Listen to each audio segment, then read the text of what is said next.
శ్రీమాత్రే నమః. శ్రీ లలితా సహస్రనామంలోని 800వ నామము రససేవదిః. ఈ నామానికి అర్థం ఏంటి అంటే రసములకు నిధి వంటిది, లేదంటే బ్రహ్మానంద రసమునకు నిధి వంటిది అని అర్థం.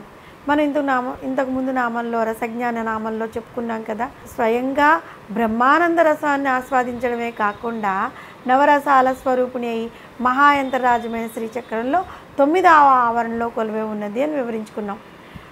వసన్యాద వాగ్దేవతలు ఈ నామంలో రససేవదిః, శ్రీమాత ఆ నవరసాలకు నిధి వంటిది అని వివరించారు. మానవులైన మనము అనుభవించే రసానందము లేదంటే మానుషానందము చాలా క్షణికమైనది, వెంటనే మాయమైపోయి మరొక రసం ఉత్పన్నమవుతూ ఉంటుంది. కానీ జగన్మాత లలితా త్రిపుర సుందరి అనుభవించే రసము బ్రహ్మానంద రసం. అది ఎంత అనుభవించినా తరిగిపోదు. అటువంటి రసమును కానీ జగన్మాత లలితా త్రిపుర సుందరి అనుభవించే రసము బ్రహ్మానంద రసము. అది ఎంత అనుభవించినా తరిగిపోనిది.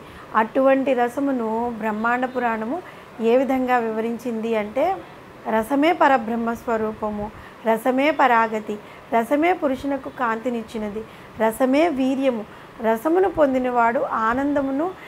ఈ రసములు లేక ప్రాణులెవరూ జీవించలేరు. సర్వజీవుల్లో కూడా ఈ రసము అనే ప్రాణము నిండి ఉంటుంది.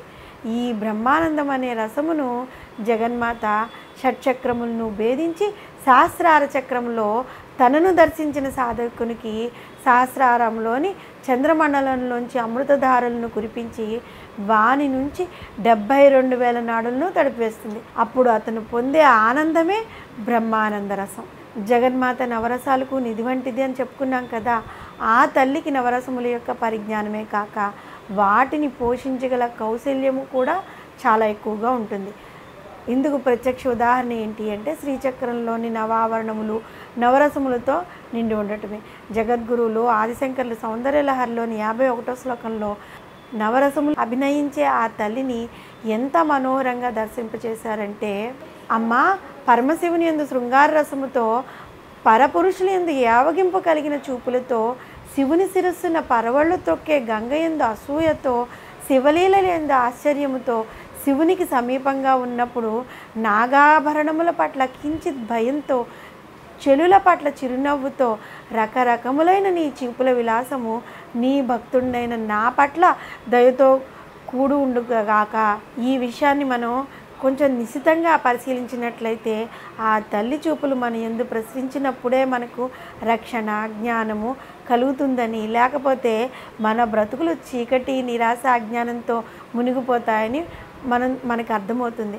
ముందుగా చెప్పుకున్నట్లుగా రసం అంటే బ్రహ్మానందం, రససేవిదిః అంటే బ్రహ్మానందము అనే రసమునకు నిధి వంటిది అని అర్థం. జగన్మాత లలితా త్రిపుర సుందరి బ్రహ్మానంద రసంతో కూడిన సముద్రం లాంటిది. ఎంత సేవించినా కూడా తరిగిపోని నిధి ఆ తల్లి. అందువలన వసన్యాది వాగ్దేవతలు ఆ తల్లిని రససేవిదిః అనే నామంతో కీర్తించారు.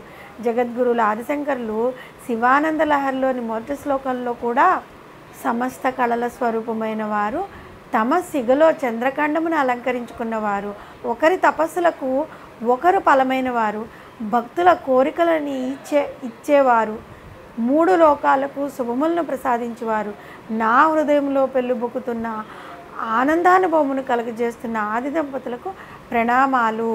ఆ జగదంబ నిలిచి ఉన్న చోటే మధుర రసం కదా, లేకపోతే అంతా నీరసమే. ఆమె దయ కలిగినాడే కలవాడు, లేనివాడు నిర్భాగ్యుడే. అమ్మవారి రసము మన యందు ఉంటే మనము అన్ని ఐశ్వర్యాలకు నిలమైన వాళ్ళమే. ఎందుకంటే అమ్మ దగ్గర అన్నీ ఉన్నాయి. ఏ రోజైతే అమ్మ రసం మన దగ్గర లేదో ఆ రోజు మనము నిర్భాగ్యులమే అవుతాము. అమ్మవారు తాను స్వయంగా ఈ బ్రహ్మానంద రసమును ఆస్వాదించడమే కాకుండా నవరసముల స్వరూపుడైన మహాయంత్రరాజమైన శ్రీచక్రంలోని 9 ఆవరణల్లో కొలువై ఉండి ఈ సమస్త జీవుల యొక్క ప్రాణరూపంగా నిలిచి ఉంటుంది. కాబట్టి మనము రససేవదిః అనే నామంతో అమ్మవారిని పూజించినట్లయితే, మనం నామంలో చెప్పుకున్నట్లుగా సహస్రార చక్రంలో అమ్మవారు కొలువై ఉండి జీవునికి అమృతమయ ధారలను, అమృతమయ రసమును ప్రసరిస్తూ ఉంటుంది అని చెప్పుకున్నాం కదా.